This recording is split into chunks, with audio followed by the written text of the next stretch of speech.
आपको बताते हैं कि कोरोना के किन किन मोर्चों पर दिल्ली की सरकार नाकाम साबित हुई है। ध्यान से देखिएगा। दिल्ली वालों को जब ऑक्सीजन की सबसे ज्यादा जरूरत थी तो दिल्ली सरकार ने हाथ खड़े कर दिए। कोरोना से लड़ने के लिए दिल्ली में दवाओं की कमी सामने आने लगी। जरूरी दवाओं की कालाबाजारी भी जमकर हुई, जिस पर अदालतों को दखल देना पड़ा। हमने भी एक स्टिंग ऑपरेशन दिखाया था। अस्पताल में बेड नहीं मिल रहे हैं और सैकड़ों लोग बिना इलाज के दम तोड़ चुके हैं। दिल्ली सरकार का आपदा में ढीला ढाला रवैया रहा और हर चीज के लिए सिर्फ आरोप लगाकर बच निकलने की रणनीति भी दिखाई दी। जब कोरोना के मामले बढ़ रहे थे तब दिल्ली सरकार कर्फ्यू पर टालमटोल कर रही थी और जब मामला हाथ से निकलता नजर आया तो मजबूरी में लॉकडाउन का फैसला मुख्यमंत्री केजरीवाल ने लिया। पिछली लहर में केंद्र के साथ बेहतर तालमेल के चलते दिल्ली आपदा से निकल पाने में कामयाब हुई, लेकिन इस बार टाइम टोपी ट्रांसफर में बीत गया। दिल्ली की बेहाली की जिम्मेदारी यहां की चुनी हुई सरकार की है। सिर्फ लाचारगी जताकर कोई भी सरकार बिगड़े हालात से पल्ला नहीं झाड़ सकती। अब दिल्ली हाई कोर्ट भी केजरीवाल सरकार को लताड़ लगा रहा है।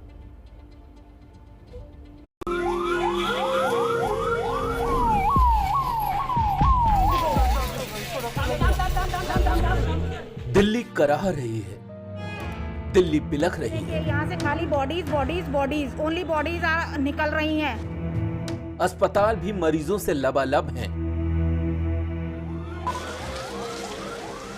और शमशान भी।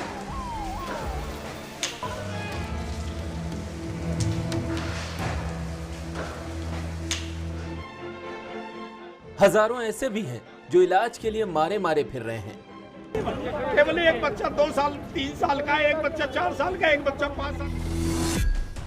ये वही दिल्ली है जहां के वर्ल्ड क्लास हेल्थ सिस्टम का ढिंढोरा यहां की सरकार पीटती है, लेकिन जब आपदा आई तो पूरा सिस्टम धराशायी हो गया। कोई सोच सकता है कि देश की राजधानी के एक अस्पताल में बिना ऑक्सीजन 20 मरीजों की मौत हो जाए, लेकिन यह हुआ।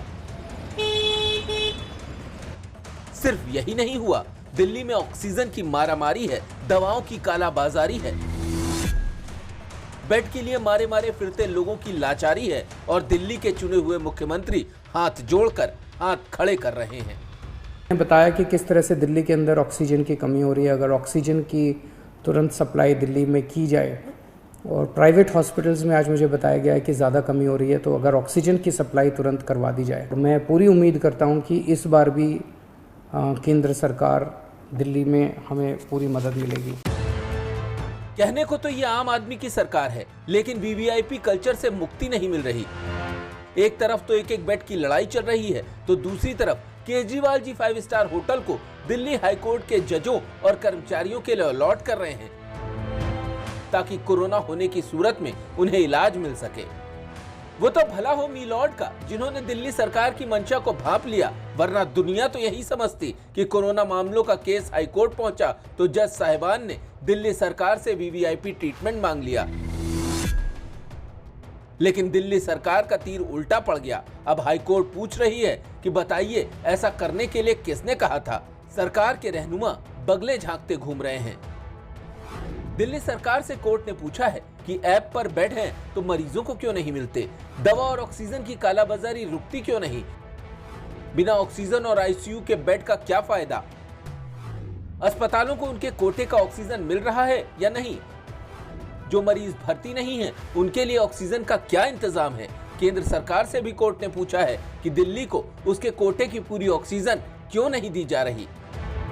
कोरोना के इस संकट काल में अब दिल्ली सरकार कोर्ट में हलफनामे पर हलफनामे दिए जा रही है। दरअसल दिल्ली में जब कोरोना से हाहाकार मचा था, तब सरकार ने तुरंत कदम उठाए होते तो हालात ऐसे ना होते।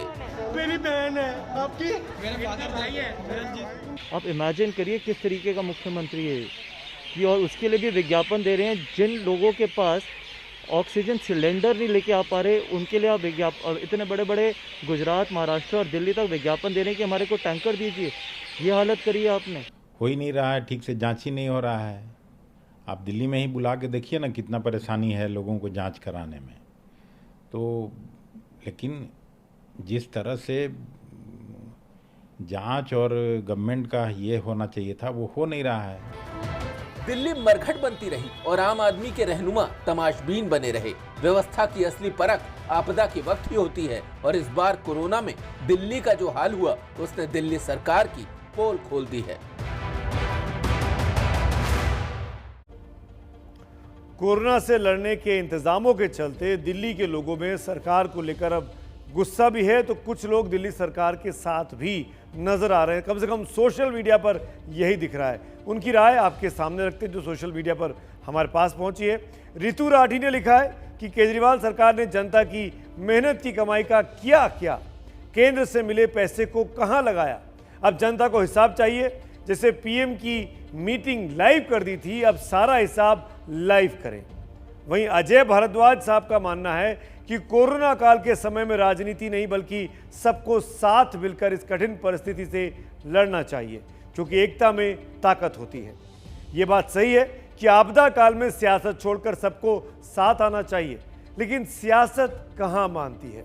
केंद्र के एक फैसले ने आज से दिल्ली सरकार को मानो कठपुतली बना दिया और ये साबित कर दिया अब दिल्ली में एलजी सरकार है और मुख्यमंत्री ठनठन गोपाल।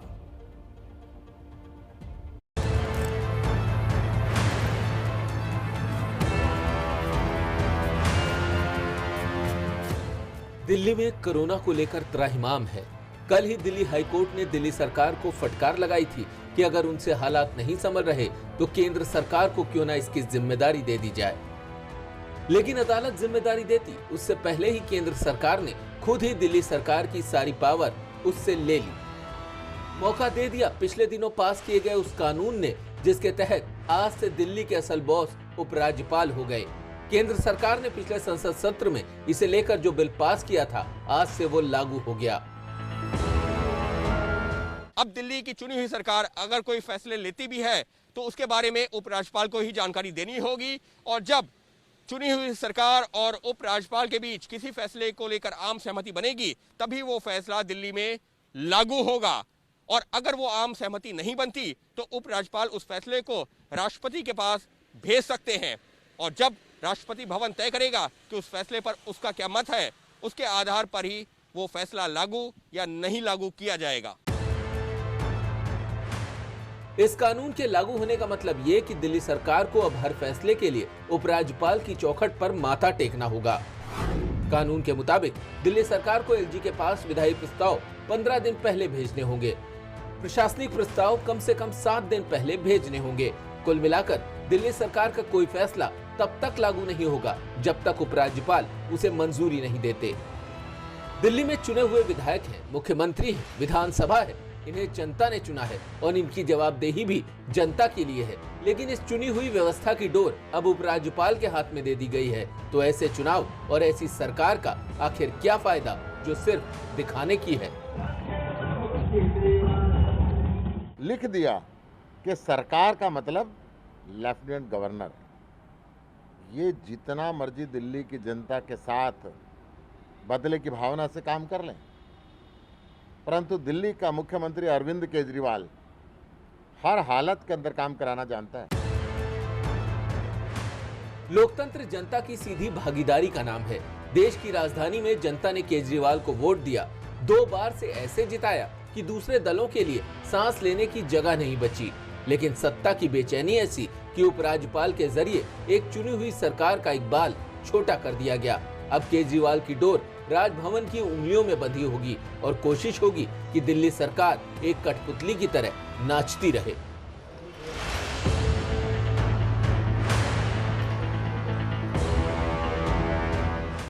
एबीपी न्यूज आपको रखे आगे।